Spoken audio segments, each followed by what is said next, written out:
Welcome and thank you for joining us today. I'm Kevin Bowling with the Secular Student Alliance. I'm very happy to have Sarah Levin and Phil Zuckerman for this webinar today.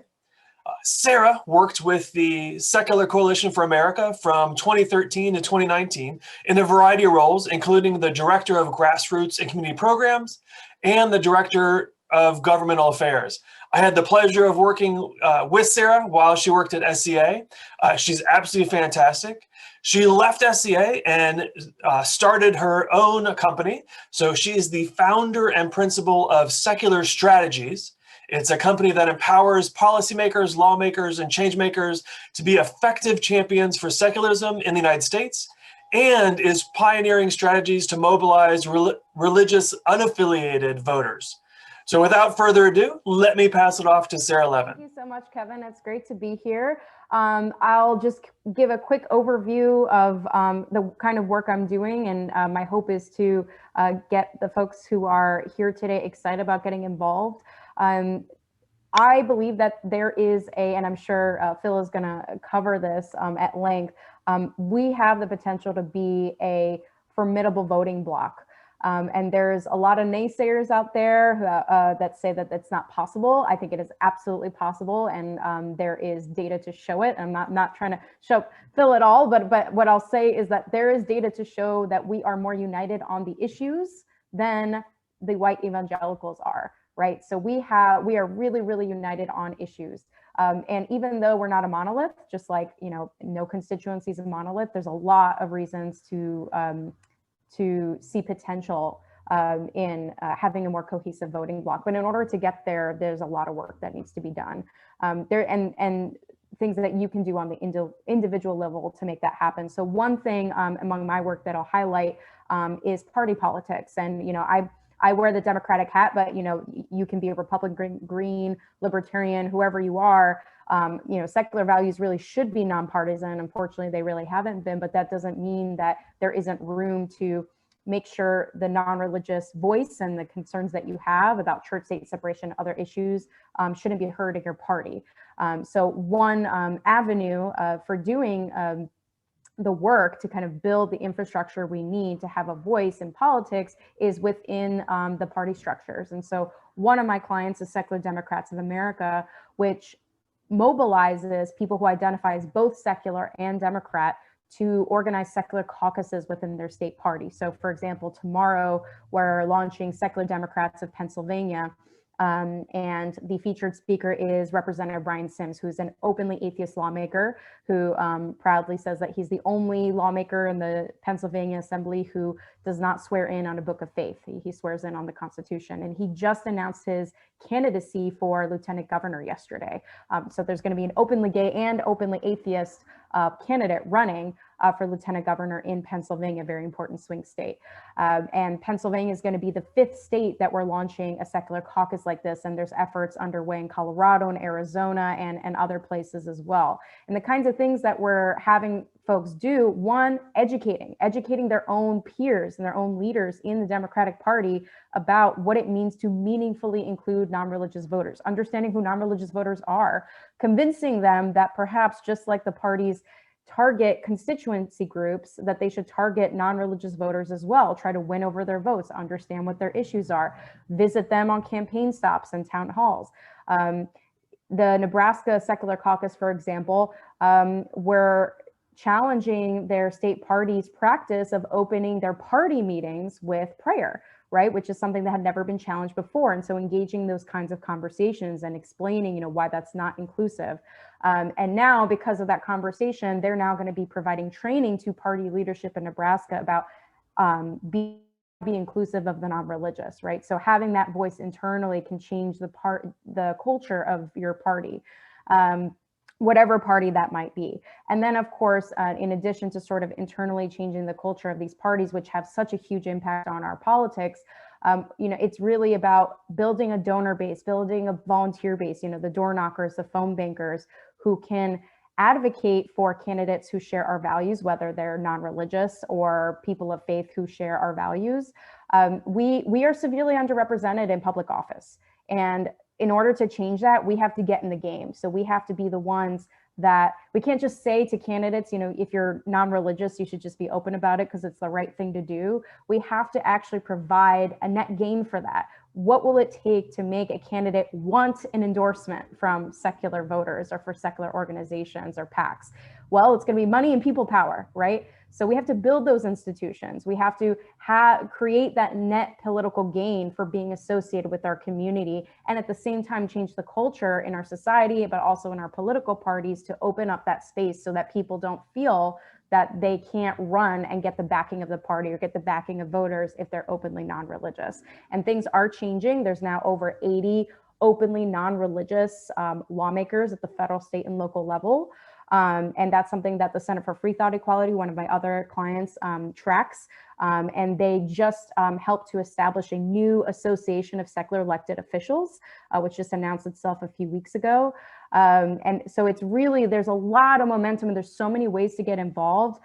Whether it's in a political sphere, you know, as a Democrat, Republican, Libertarian, or Green, or if it's as an advocate in the, you know, lobbying your elected officials at the federal, state, or local level, or just educating folks in your community, or talking, being part of interfaith coalitions to create that dialogue. A lot of times, just by being the non-religious person in the room in an interfaith setting, or really any kind of setting, you can really open people's eyes, because you might be the first person who's ever even brought up these issues in the first place.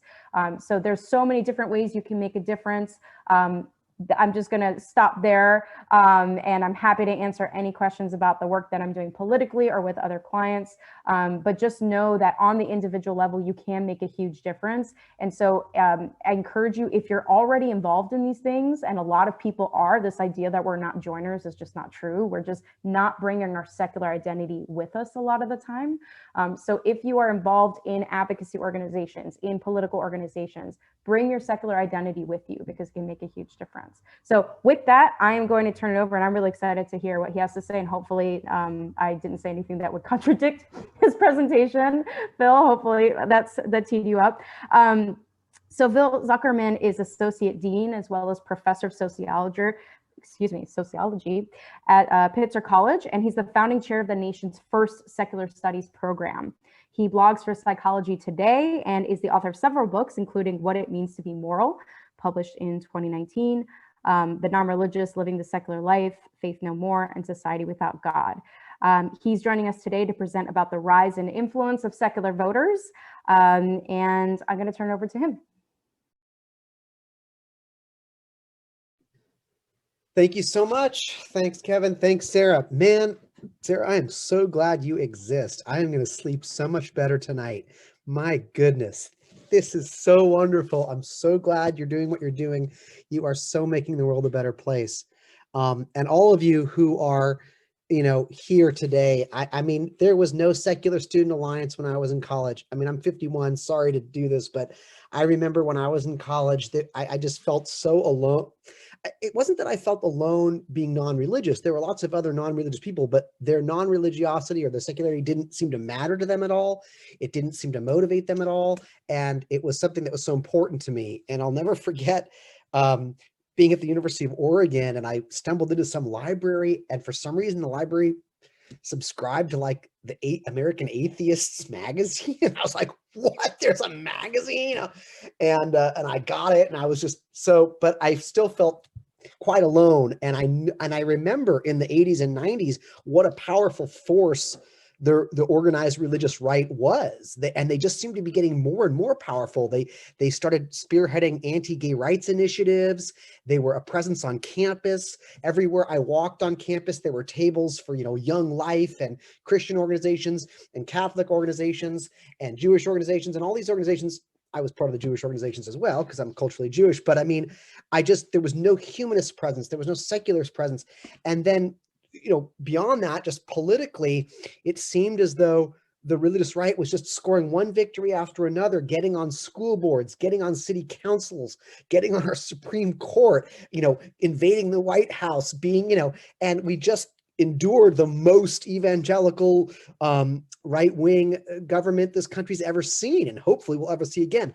But the point is that I remember in the last 20 or 30 years, it was sort of like the religious right, the evangelicals, was such a such a, presence in our media, television, radio, etc., that politicians really felt that they had to always be aware, like, how is the religious right, how are the evangelicals going to react to this if I sign this legislation, if I join this? And there was and I always just had this fantasy, like, wouldn't it be amazing if this chunk of secular America, whether it's 20%, 30%, we're looking at 40%, was this presence? And that politicians thought, oh, how is secular America? How are secular Americans going to feel if I sign this legislation, if I take money from this group? And it just seemed like such a dream. And yet now I see it's happening. It is a reality. It is growing. It is neonatal. It is new, but here it is. And so all of you that are participating today, you give me tremendous hope. And if I can help in any way, please, if you ever have any questions, if you ever need any data, you want me to refer you to a study, or you want me to refer you to anybody or introduce anybody, you just shoot me an email. It is the cause closest to my heart, and I'm so glad you're doing the work I you're actually doing. got into the movement through the Secular Student Alliance at American University. So thank you to Secular Student Alliance for bringing me in. It's so necessary. And also, one of my clients is Jews for Secular Democracy. So there's also a place to be both Jewish and secular and advocate for separation of church and state. So we've come a long way. Absolutely. Thanks, Sarah. And then just, coincidentally, or, the secular gods, this came in the mail for me just, 2 days ago. And I read an early copy, an early manuscript version of it that I kind of skimmed just enough to like blurb it on the back. But now I'm reading it and it's really exciting. Secular Surge. And so very relevant and pertinent. I was only able to get to page 52 today while I was waiting at the doctor's office. So anyway, check this out if this is what interests you. And that's the topic today, kind of. I'm a sociologist by training. I'm not a political scientist. I tend to study secular culture, secular people, secular societies writ large. But I have been looking at politics a little bit. So I'm just going to talk a little bit about that, some anecdotes, some figures and facts, and some highlights, and then we'll go from there. So I guess I want to just start when this first hit me. And again, sorry to go back in time, but there was an election, I don't know if it was 15 or 20 years ago, not so long ago. And one of the candidates for the Republicans was George W. Bush, Jr., an evangelical Christian who credited God for, getting him from being a drunk or whatnot. And hey, you got to do what you got to do. And he was running, I believe, against John Kerry this time. So actually Gore won that first election, but because of our electoral college and the Supreme Court and Scalia, who was a devil believer, or rather, believed that the devil was doing all this kind of mischief, a Supreme Court justice believing these things is terrifying to me.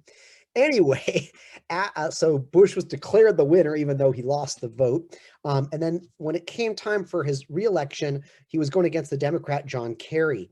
And Bush did win that one outright. He won the popular vote and the electoral college. But everybody was trying to understand, like, what happened? Why? Why did so many people come out and vote for George W. Bush Jr.? And what they saw was that there were a lot of statewide ballot measures that particular year that had to do with two things: gay marriage or gay rights, and women's reproductive rights or abortion. And these were put on a lot of states that were swing states, that particular swing states had ballot measures either trying to limit a woman's right to control her own body or to not allow people of the same sex or gender to marry the person that they love. And it was hypothesized or theorized, but there was some data that a lot of people were driven to the ballot box, to the polling stations because of those issues, those hot button issues. And then while they were there, they would, vote for Bush. So it was people that were anti-choice and anti-gay rights who were kind of motivated to get to the ballot box. And then because of that, it brought out some rural voters, some red rural voters in these swing states. And so the headline on all the radio stations, on NPR, on New York Times, et cetera, was that, get this, values voters had been the decisive, push for victory for Bush. And I'm driving in my car going like, values voters? What an odd choice. Like, Oh, so if you hate homosexuals and you don't think they're human beings that deserve full and equal rights, that's a value? And if you think a woman should be forced to bring to term a zygote and fetus, and that she shouldn't have control over her reproductive organs, that's a value? Okay, I guess you could say that, but isn't it a value to champion gay rights and allow homosexuals to live fully and freely, equally in our society? Isn't it a value to say that women should have a right to control their own bodies and their own reproductive organs, and that this, you know, eases suffering and allows for human betterment? Or isn't that a value too? So it really bothered me how our country kind of associated values with a kind of right-wing religious agenda, as if left-wing secular humanists don't also have their values. Like, every voter is a value voter. Who doesn't vote their values? We certainly vote our values. And that has prompted a lot of my work, right? To show that not only do we vote our values, but where our values become enshrined in law, life is better. Suffering decreases, equality increases, humaneness thrives. So that's kind of how I've been looking through this lens, is kind of on the one hand saying, wait a minute, there are a lot of secular values out there that are particular. It's not that we have a monopoly on these, but there are certain values that you'll find more abundant among humanists than not. I'll just give you an example to tell you what I'm talking about, right? So I've seen studies where you ask parents, what traits or characteristics or values do you think are most important to impart into your children? And then parents are given like a list of like 30 or 40 options, like, I don't know, recreational activities, good time management skills or whatever. One of them is obedience to authority. And what we find is the more religious the parent in the United States, the more likely they are to put that as number one. Like, what traits or characteristics or values do you want to impart in your children? Number one, obedience to authority. Secular parents, that tends to go to the bottom of the list. In fact, the most common answer that secular parents will give is, in terms of what value or trait, is thinking for oneself. So you see, these are different. So it's not that every secular parent believes this, or every religious parent, but the correlations and the averages are staggeringly different, right? On average, religious parents are much more likely to want to foster an obedience in their children, and secular parents, on average, are much more likely to want to develop independent thinking and independent thought. That's just one example of how secular culture is different, and secular values are wonderful and good for democracy and good for freedom. Okay, so in this last election, I was, scratching my balding head and kind of thinking like, hey, I wonder how, so the idea is you've got these distinct secular values, and I can go through a lot of what those are. And then you've got this burgeoning population of secular Americans, right? Depending on how you measure it, right? Depending on, are you talking about identification or actual beliefs or behaviors? But we know that around 28% of Americans no longer identify with a religion. They're not all atheists, but many of them are. And we know that among people under 30, so between 18 and 29, close to approximately 40% now say they have no religion. This is staggering, historically unprecedented. So how is this playing itself out? So I decided to check it out in this last election. Once the furor died down, I knew some things about secular values, and I wanted to see how it played out. So the first thing we find out is, let's just go for the banner headline with the presidency, right? 80% of atheists and agnostics voted for Biden. That's pretty staggering. 70% of the nuns, N-O-N-E-S, i.e. people who describe their religion as nothing in particular, voted for Biden. So that is really, really strong, right? That's up there with African Americans tend to overwhelmingly vote for the Democratic candidate. Jews, who are often secular, at least, in their beliefs, tend to vote Democratic as well. But we see that it's quite possible that atheists, agnostics, or nothings in particular maybe have the largest percentage within themselves of voting for Biden, which, we should be very proud of. And according to Professor Ryan Berg, who does has the best data out there. I got off Twitter because I was always saying nasty things and it was bringing out the worst in me. But if you go on Twitter, follow Ryan Burge. His data is amazing, and he's always tweeting about religion and secular stuff. Anyway, and so the other good news was that every member of the Congressional Free Thought Caucus, which didn't exist when I was in college, right, was reelected. 10 state senators are openly secular. This is according to Hemant Mehta's analysis. And as Sarah said, we've got, I think she said 80 openly secular candidates out there. So that was a lot of good news, but I wanted to dig a little deeper. And I knew, for example, this is, I think, what really excites a lot of secular students. I once had a student, I was teaching a class at Pitzer College, one of the Claremont colleges, about secular people. And someone one of the students, fair enough, kind of said, like, who cares? So there's more secular people. Like, what does that even matter? And on the one hand, I was like, well, yeah, that's fine. But I said, well, let's talk about the things that you seem to care about. And I just started making a list on the chalkboard, like, what are the things you care about? And these were the kind of things that went up on the board, climate change, global warming, war on drugs, racist policing and incarceration, same-sex marriage, transgender rights, death penalty, death with dignity, sane gun laws, sex ed, women's rights. I don't know if I said gay rights, but same-sex marriage, et cetera, war on drugs, all of this stuff I put on the chalkboard. And I said, guess what? Secular Americans are far more likely to be on the progressive side on all of these issues, whether it's women's rights, gay rights, transgender rights, animal rights, whether it's global warming, whether it's the war on drugs, whether it's reparations for African Americans, whether it's ending the prison industrial complex, whatever it is. Secular people are strongly on the progressive side, which, by the way, we have to ask why, because just not believing in God or not being interested in religion it doesn't necessarily mean you have to be progressive, right? You can be a right winger and still be an atheist. I think, look at the greatest, selfishness, saint of selfishness, Ayn Rand, Fountainhead, Atlas Shrugged. She was just, hated altruism, hated empathy, hated compassion, believed the best thing you could do for someone who was starving was keep on walking. She was a hardcore atheist. So there's nothing about atheism itself that necessitates a progressive, or is there? Well, we're going to get to that at the end.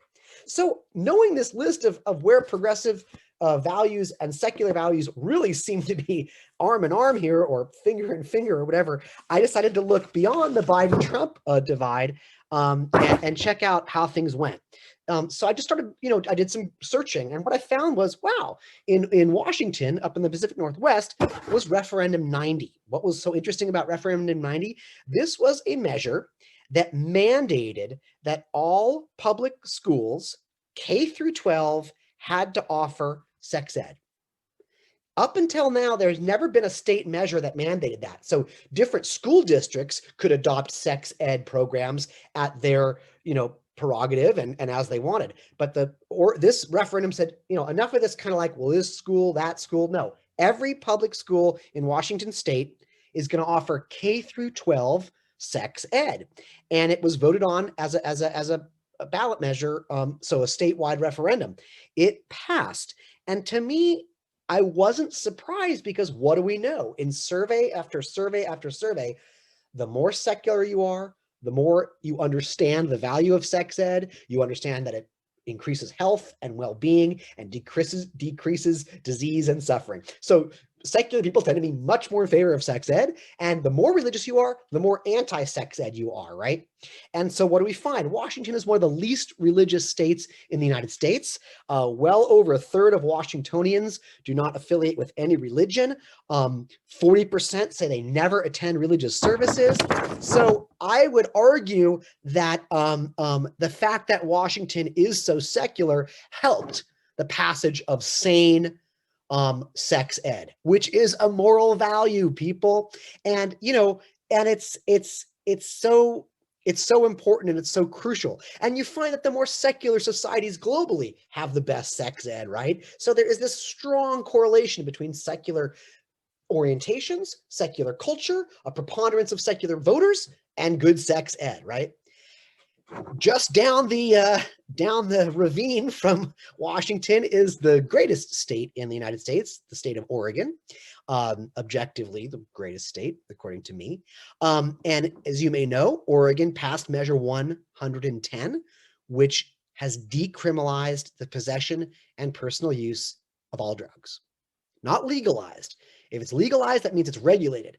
It just decriminalized. It means we're not going to use the police to go after and bust people for possessing and using personally drugs. So if it's more than personal use, yeah, you can still get in trouble if you're trying to market it, sell it, ship it in excess amounts. But if it's just you personally, you're not going to be criminalized and you're not going to face police and prison.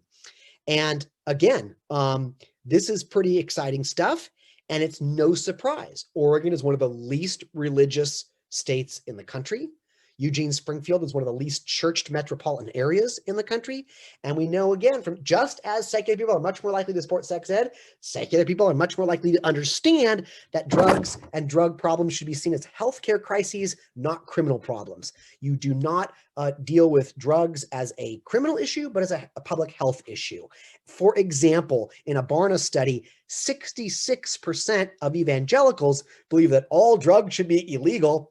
43% of other Christians felt that way, but only 17% of Americans with no religious faith held such a view. So that's still 17%, means 70% of people with no religious faith still felt like you should criminalize all drugs, but it's minuscule compared to religious. So again, that's a real great, to say that we should decriminalize drugs is a value, that's stretching the word of value. I understand value as that which makes for a saner society, a safer society, a healthier society, decreases suffering. You want to keep drugs criminalized, you're going to create more suffering and pain and misery. You decriminalize drugs, you're going to create more health and well-being. And now let's get to science. Whatever the issue is, secular people on average tend to understand science more, trust science more. And that's not to say science as an enterprise hasn't done some shitty things and scientists haven't done some shitty things, but we only know that, science has got it wrong through better science. So there's the paradox. You can't really throw science out. If you want to critique science, you can only do so scientifically to prove that the mistakes were made. But anyway, study after study shows that the more religious you are, the more distrusting you are of science, the more ignorant you are of science, and the less likely you are to rely on science as a force of good. Whereas the more secular you are, the more you are able to recognize that, it's science that's going to save us from COVID, not, the precious blood of Jesus and the, salty sweat of Muhammad or whatnot. Or the, I better be, and the, wet tears of Moses and the blue irises of Krishna. Okay, so what happened in this last election? What we found was, I saw in Denver, Colorado, passed an excellent initiative to eliminate greenhouse gases, fight air pollution, and actively fight as a city to fight climate change. Lo and behold, Denver is one of the most secular cities in the nation by all objective measures. Californians in the Bay Area passed Prop 14, which was to use public funds to support stem cell research. Bay Area in California is one of the most secular vortexes in the United States. Like, these things aren't passing in the Bible Belt. They're not passing in Indiana. They're not passing in South Carolina. They're not passing in Mississippi. They're passing in secular hot enclaves, right? And then how about same-sex marriage, right? I've already mentioned that.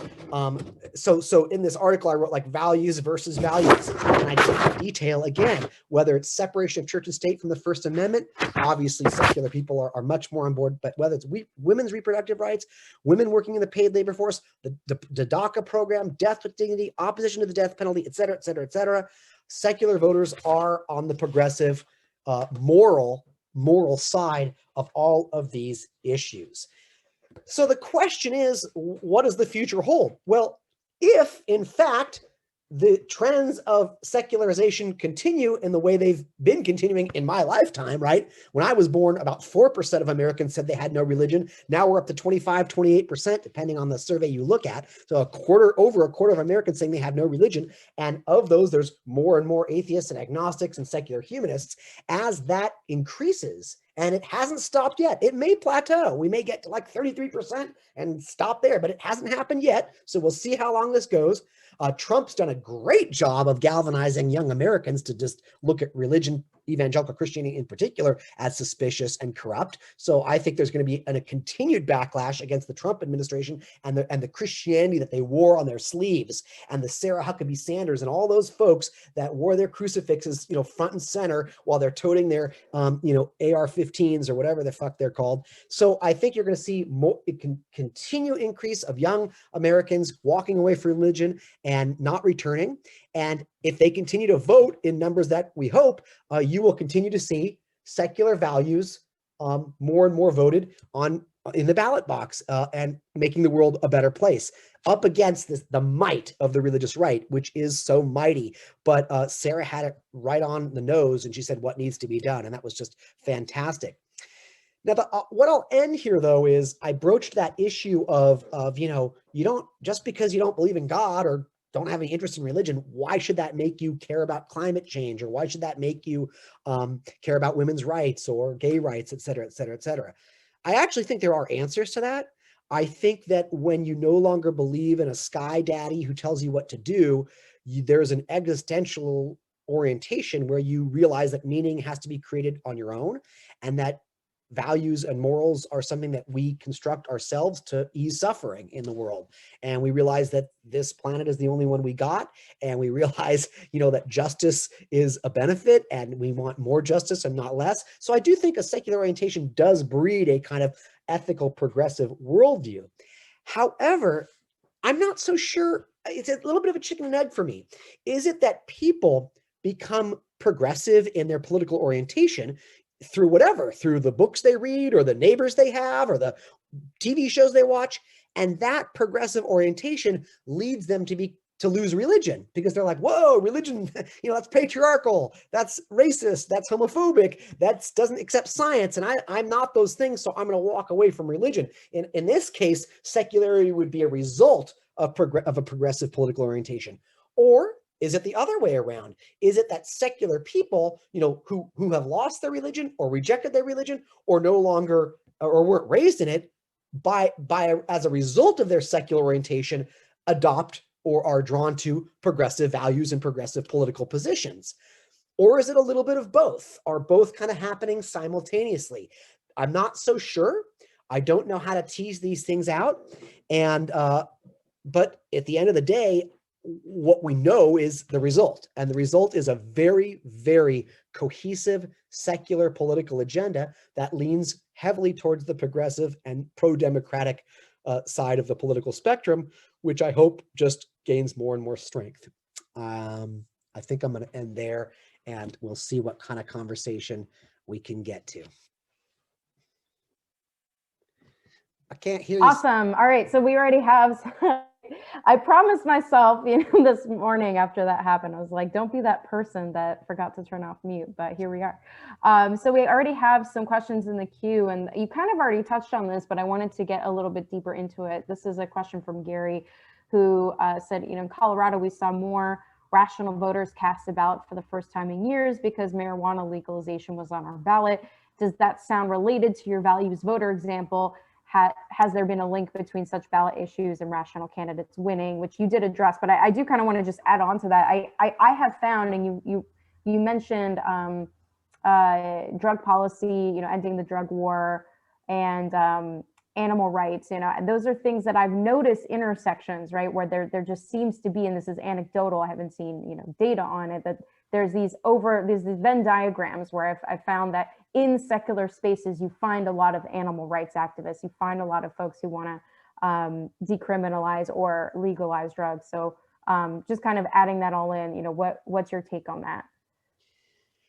I think that whoever sent that is onto something. In other words, just as maybe being anti-gay rights got some Christians to the ballot box and then they voted for Bush, this person's suggesting that maybe if the legalization or decriminalization of pot or weed, as you call it now, I guess, was on the ballot box, that got people who were then voted for these other progressive / secular items. I think that's very possible. I think I haven't teased that out, but I think that's a very reasonable possibility. It also presupposes that, secular people care more about access to weed than religious people. And I suppose that's true. I don't have the data on that. In terms of, Sarah, you raised the animal rights issue. I have found, I'm just starting to dig up, there's not a lot on it, but there is some. So I can dig up the few studies I found. I also found a book on it recently that I put in my wish list. I haven't read it yet. So there's definitely something there, which is really interesting. And I think, again, illustrates the notion of, what do you mean values? What do you mean morals? Why is it that if you're so moral, you don't care about the suffering of other sentient creatures? And yet we secularists who are stereotyped as immoral and blah, blah, blah, we care about the suffering of other animals way more, which I think, and I have found there's actually some biblical shit here. Like, I'll give you two examples, one from the Old Testament, one from the New Testament. In the Old Testament, the first murder is, basically you got these, these two guys, who are they again? That Cain and Abel, who want to please God by giving God a gift. And one of them was a shepherd who herded animals, and the other was like a farmer who tilled grains and wheats and whatnot. So the one guy, Abel, I think, gives God all the meat, fresh meat. Why a deity would want to chew on bloody flesh, fresh meat, I don't know why. And the other one gives God wheats and barleys and grains. And of course, God is more pleased with the beef, which creates resentment and enmity and actually causes the vegetarian to be so resentful that it's the vegetarian that murders the shepherd, the meat guy. Cain kills Abel. Like, there you go, right? Like, Abel's just a good guy who slaughters animals, but the farmer here who's into legumes, he's a murderer. And then, which is, really incredible. And then in the New Testament, Paul writes, there's a passage, I forget where Paul describes people who don't eat meat as weak spiritually, weak physically. So there is that Judeo-Christian tradition that, is down on vegetarianism. That, although some Christians get around, Seventh-day Adventists, I think, are vegetarians. I can't remember. Anyway, yeah, I think there's something there for sure. And I think this needs to be known. When the last time I was in Wisconsin, I was invited to the FFRF headquarters, and I sat around this huge table with all these young attorneys and college interns at the Freedom from Religion Foundation who are they're at the forefront, they're fighting these legal battles. And when I told them all this about, secular people, the data on secular people supporting gay rights, women's rights, they were just like, oh my gosh, if college students knew this, because, I think it's a little bit of a branding issue. And the more we can reach out to other student groups that have those concerns and say, we want to partner with you. We want to join with you. These are our values too. And the more we can let it be known that we are not just, we don't just sit around on a Tuesday night, reading books and discussing Nietzsche, who no one can understand anyway, but we actually have these activist values that align very well with other progressives in the country. Yeah, and before I get on to the next question, I want to just add my own thoughts on this as well. I've thought about it too, because I've come across it so often that I've asked that question, like, why are there so many animal rights activists? And I remember the Humanist magazine did an entire I don't know if it was the entire magazine, but a huge portion of it was focused on speciesism. And, I was like, well, that's interesting, that this is coming up in a humanist space. I personally think my guess is that, religion, especially, the Abrahamic faiths, tend to really center man, right? Like, we're made in God's image, right? Where there's definitely hierarchy built in. When you're not operating under those assumptions, I think it kind of frees you up to think about species and not kind of center humanity as if it's the end all be all and the most important. So I think that that's my guess, but of course there's no data. That's just anecdotal, but it's certainly, there is a there because it has kind of cropped up in humanist and secular spaces. Absolutely, Sarah. So here's a question from Jack. What do you think of the increase in organized non-religion like atheist churches? So, let's say Sunday Assembly is an example. There's Oasis networks, if you haven't heard of those. And then, of course, long before those, we've had ethical culture, humanistic Jewish congregations, and Unitarian Universalist humanists. So he asked, what role do you think they might play in secular political organizing? Thanks for that, Jack. That's a good question. And I've studied these groups a lot. There's different kinds. There, I have a whole chapter in one of my books on this, but how can I winnow it down here? Right now, I would say I tend to look at two types of secular humanist organizations. Those that, in a sense, try to replicate the communal aspects of what religion offers. So these are like, Atheist Church of Seattle or Sunday Assembly. These are, or even just meetups, that try to provide camaraderie and community for people who are missing that. And there are a lot of people who were raised with religion and then for cognitive reasons, intellectual reasons, couldn't stomach anymore. So they were raised in strong Mormon homes or Catholic homes or Jewish homes or whatever, Muslim homes, and they couldn't square their reason with what they were being taught. So they couldn't take it anymore, but they miss the community, the ritual, the bonding, the social networking and social capital that comes with being religiously engaged. They're going to be attracted to places like, the more that are trying to replicate that in a secular context. So an atheist church somewhere or Sunday Assembly, et cetera, et cetera. Then you would have what I would call more secularist orientations that are driven by secular activism. So it's not they don't want to sing a song about the morning sun dew or whatever. They want to actively fight threats to the separation of church and state. They want to keep, that they want to fight that, for the First Amendment. They want to limit the ability of religion to make us all sick by, demanding that you can have super spreader events in the name of Jesus. They want to push secular ideals and values or laws or whatever. And I feel like those are actually quite different. So the latter is obviously going to be politically engaged, right? Those groups that want to fight for First Amendment rights are going to actively work with elected officials to do that. And they will lobby and they will fundraise and they will, be as politically active as possible because that's the main front of that fight. The other groups, though, I think there's a lot of overlap, but they're not necessarily explicitly political, nor they ought to be. I think there needs to be a place for secular culture. I remember being in Minneapolis where there's a wonderful humanist congregation in Minneapolis with a beautiful building, a Sunday school, wonderful leaders, men and women, and they are singing songs about the morning sunlight, and they are having speeches. And yes, there may be political opportunities, but that's not the main goal. So I think both of these should exist, and there's obviously going to be overlap. So in terms of what I see, though, is this is what I see sociologically.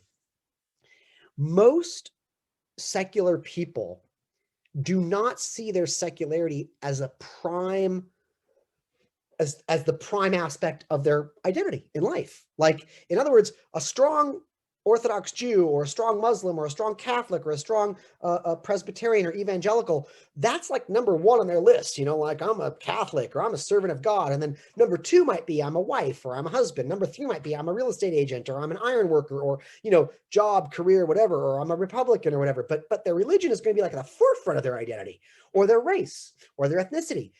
For most non-religious people, if they're asked, what are the most important aspects of your identity, secular is not what first comes to mind.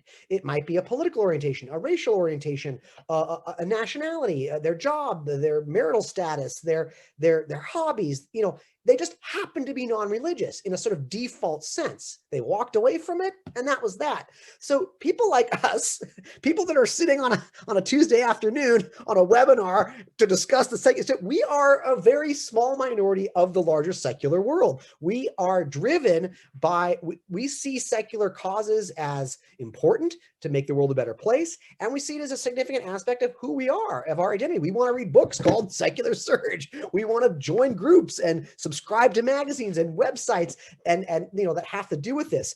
And I think that we are going to be the ones that are both going to get involved politically and get involved communally. However, again, I actually think, though, that on that rung, we're probably more likely to get involved in activist groups than the community groups. I just feel the data that I've seen is that just kind of hanging out on the basis of one's secularity is a niche, and it's a small one. There's just not a lot of people that want to hang out there. There are humanists meeting for beers, or they used to before COVID, and there are meetups for humanists going on hikes, and they exist, and they invite me to speak, and I enjoy them a lot, but they're small.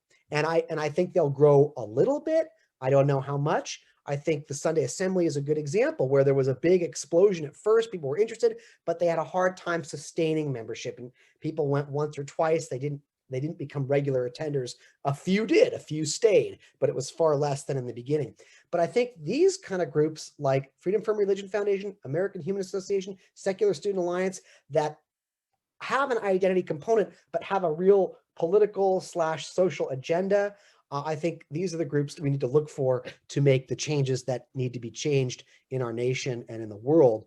But I'll just end by saying, growth in all secular community is always just going to be a good thing, whether it's for camaraderie and community or for political activism. Just in numbers, there is strength, and there's opportunity, and there's dynamism. And I see a lot of room here for extensive growth and activism.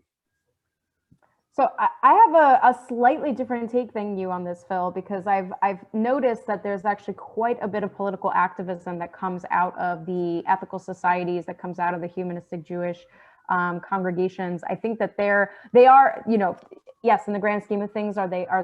Yes. However, they are institutionally really well positioned to carry out those kinds of initiatives. So, ethical societies have been deeply engaged in, especially during the Trump administration, on immigration justice, on anti-racist work, on the environment.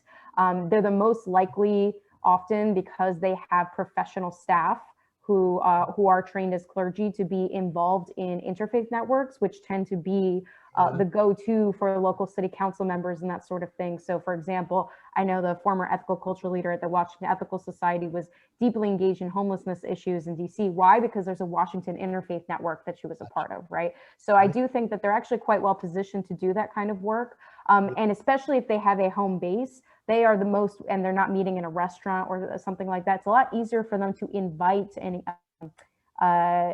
local officials, right? The question is, do they do that very often, right? I think there's a lot of issue advocacy that happens in those kinds of congregational settings, that next step of engaging with elected officials is still not quite there. And there's also it's not just that you've got your, I call them congregationalists, right? And I'll lump in, Sunday Assembly, Oasis with those.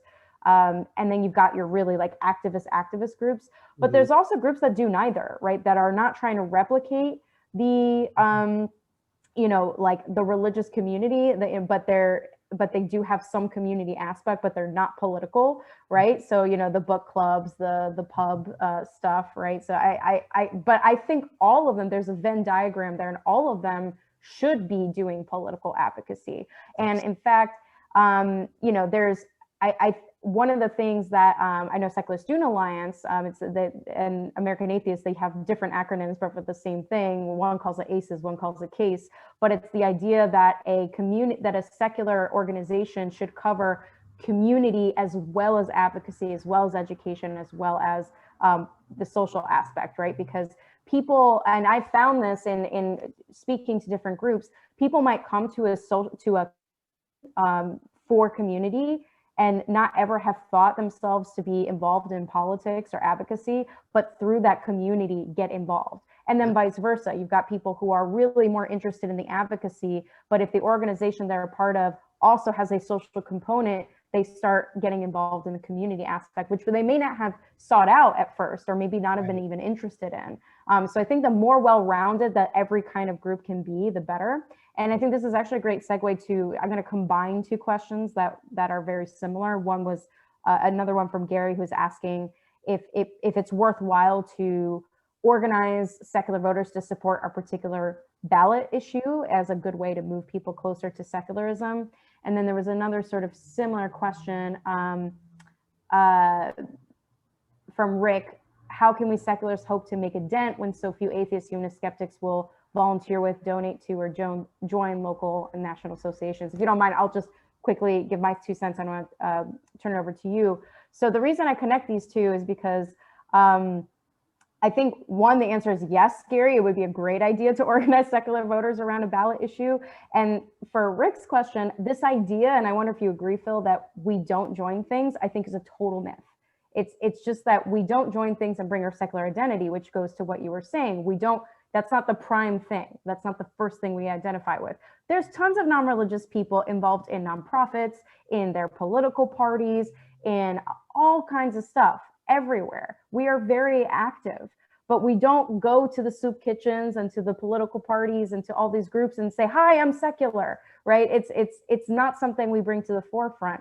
But if we did that more often, we would get more credit for but we kind of, we show up and we don't get the credit because we don't bring that identity with us, which is why doing things like organizing for ballot initiatives or any other sort of thing like that as secular voters is so, so important, like just that visibility factor. So for example, in my work with Secular Democrats of America, for the first time ever in the last election cycle, we did phone banking as secular Democrats, not because non-religious people haven't been phone banking, tons of them have, but they didn't have a space to say, oh, this is phone banking for Raphael Warnock and for John Ossoff as a secular Democrat, so that we can actually track the amount of calls that were made. And you're in a Zoom meeting, from during COVID, in a Zoom meeting, but in real life, it would be, at a campaign headquarters, answering the phones with people who are like-minded, right? Because faith constituencies do that. They create spaces politically and in other spaces where you can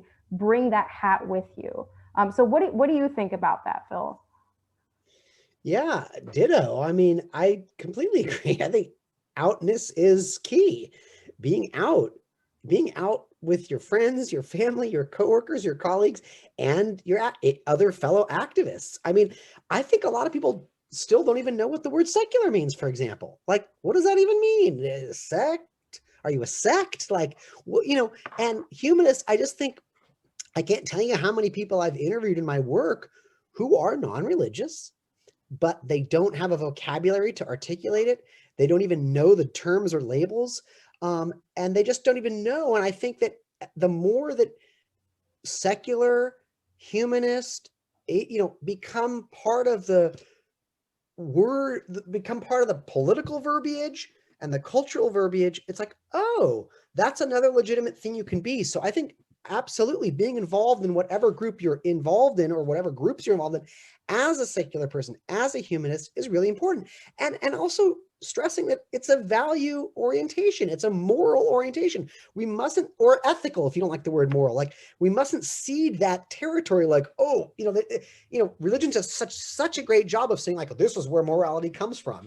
Just the other day I was in a talk and someone went, well, I was talking about secularization and like, well, if religion goes away, where do people get their morals? And I was like, actually, who's the most moral? Secular people. And I went through my list of, so I think being out, showing up as a humanist or as a secular person or an atheist or agnostic or a free thinker or whatever label you want, and articulating that in whatever group discussions you're in, these are the values I believe. This is what's motivating me. And so I think that is key. However, I think, yeah, I'll just stop there. But yes, I agree with you, Sarah, that it is true that there's always been non-religious people doing this stuff. It's just hasn't been stated as such, for sure. So I'm going to ask you another question, then I have to dip onto another webinar, so I'll turn it over to Kevin.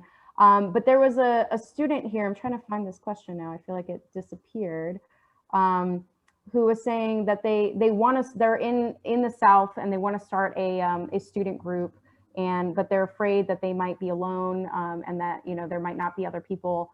And we're asking how to approach it and what kind of language to use. I think that speaks to what you were saying before, like how do you, because I would say to that person, absolutely go for it, because it is very, very likely, especially because you are in a very religious and red area, that there are people that are like-minded. Because in my work, I have found that the most success I've had is in those areas, because the moment you create the space, people come out of the woodwork, but they're not going to seek it out precisely because of the stigma or because they don't know it exists. So what would you advise the student, Phil? Yeah, I would echo that. So, there's secularity manifests itself differently depending on your social context, right? Like if you live in a very secular part of the world, or, you grow up in Berkeley or Eugene, or, you know, Vermont, or, you know, being secular is not that big of a deal. And if someone was like, hey, do you want to join our secular group? You'd be like, no, why?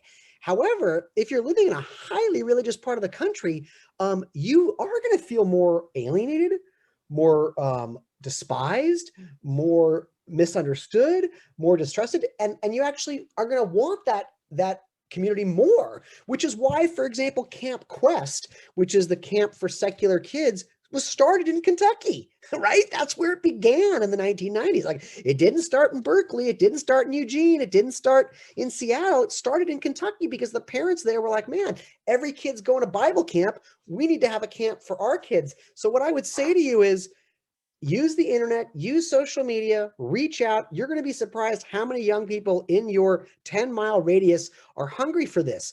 Now, the only thing my only advice is, you know, think about what you want to call it. Atheist is a strong word that some people just love and it galvanizes them, and others are turned off by and have all kinds of negative associations with. I'm not here to settle that, but just be mindful of that. Do you want to call it a secular group, secular humanist group, free thought, or all of the above? And because you have to think about branding and you have to think about what your goal is. And I think if you created a group or club with some bullet point mission statements, you know, this is our goal: to create secular community, to advocate for secular values, to foster secular political activism, whatever it is, I think you're going to be you're going to find comrades very quickly. And there's organizations there to help you. Like, if you're struggling, the Secular Student Alliance is there to help you. American Humanist Association is there to help you. There's probably going to be other groups, at least in metropolitan areas near you, that already are meeting as meetups or as those kind of things. So go for it. We need you. Yeah, and that was Jonathan, I think, is the student as he says, in the Deep South. And I think, you know, the Secular Student Alliance, that is part of our mission, almost specifically, is to help students start chapters on their campuses. And we've had, you know, clearly our big focus is college, university. We've always have had a growing presence and interest in high schools. And the last probably year and a half, 2 years, a growing interest in middle school students who are wanting to start chapters. So we continue to see this expanding. And some of our largest, most active chapters tend to be in conservative areas. Our group in Logan, Utah was 150 members. So largely conservative. Alabama, you know, in Birmingham, super active chapter. So, you know, Missouri, Oklahoma, these are, you know, Arkansas, big places where you have large religious population, fairly conservative, but our students want to find each other. And I think we often hear from, and I think you said at the beginning, I didn't really know that I wish there was an SSA because I didn't know that other people like me. We hear that all the time. So, and Ryan Burgess, his data was saying almost 50% of college-age students now are non-religious. So there are by far students at your campus who are non-religious, and we have, and I sent Jonathan a private message. But yeah, we have tons of free resources. Janelle, I gave you her email address. We'll help you get that chapter up and running. We have tons of free stuff for you. We have resources for you. We have staff support for you. All that's free for students. So definitely, you know, contact Sarah. But yes, that's for any student. So that's what we're here for. So another look. Are you still? We're just hitting an hour. Are you still good on time? We have a few more questions. Let's do one more. Okay. So George says, the demographics for secular voters, are they largely like those, you know, urban progressives along the coast, the, you know, couple little landlocked areas like Metro Denver and those sort of things? And if that's the case, if that's what it is, are we better to focus on safe blue zones, so for secular stuff, or isn't it better to focus on addressing more of the basic needs in those areas, like the lower rungs, like Medicare for all or $15 minimum wage? Okay, I guess my confusion was, is this person saying, you know, there's these strongly blue, progressive, and secular enclaves that are already so left and progressive?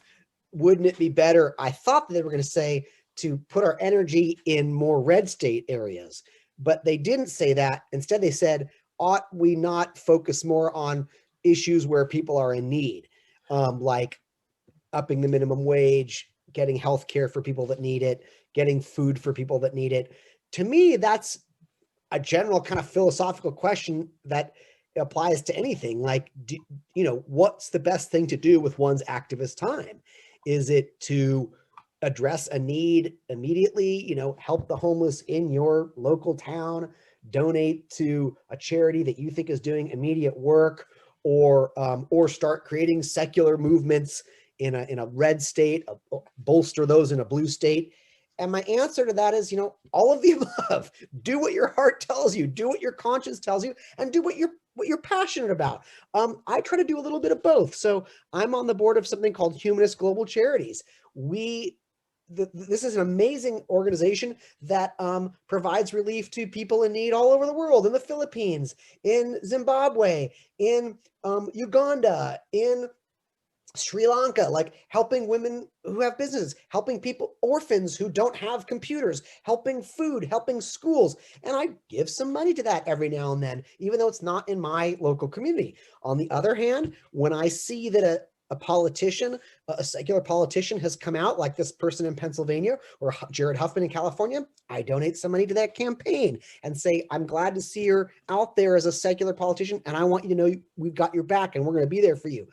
On the other hand, some days I just think, man, we got to fight gun violence, and I'm going to do that as a concerned parent, not just a secular humanist, but, how can I do something to stop the gun violence? So I think it's all of the above. I think you need to do what you can time-wise, do what you can with your energy, and again, follow your passions. And I think I would rather a bunch of people like decide one of these than none of them, right? So, in some cases, I think we need to increase secular activism in some red states.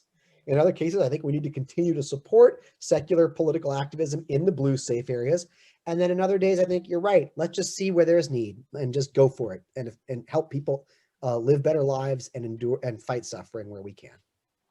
Yeah, and definitely. And I think a little bit to what Jonathan was sort of pointing at, you feel like you don't know people in quote unquote red states who are non-religious. And that's a fallacy because they're there.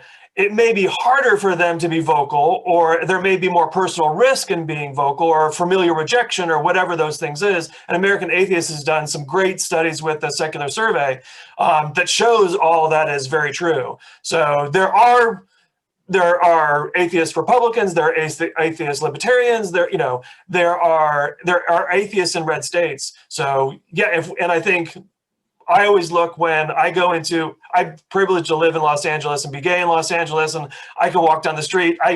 My husband and I can go out in our neighborhood and no one bats an eye. We're fully accepted. It's not an issue. But when I go to Tennessee and to visit my aunt and her partner, yes, I am publicly gay because I can take a little bit of heat there to push the social acceptance, that window of, well, there was a gay guy at the store and he was asking about da-da-da. Now they know one more gay person that exists. It's not that we're not there. So it's something that I personally do. And I'm like, opening those boundaries a little bit for other people, making it a little bit more normal in areas where it's normally not, for the people who live there that have to live with that every day, because I know that's not easy. So yes. Well, good. We had a few more questions, but we're going a little over time. So I very much appreciate your time today. Thank you for everyone who's joining us today. Thank you for Sarah. She's off and running on another whole topic. So yes. So again, we listed the webinar, so please feel free to join us for the rest of the stuff. Thank you very much, Phil. As always, you're a great resource and just wonderful person in the secular movement. So thank you. Thank you for what you're doing, Kevin. Thank you, everybody. Bye-bye. Appreciate it. Everyone have a good one.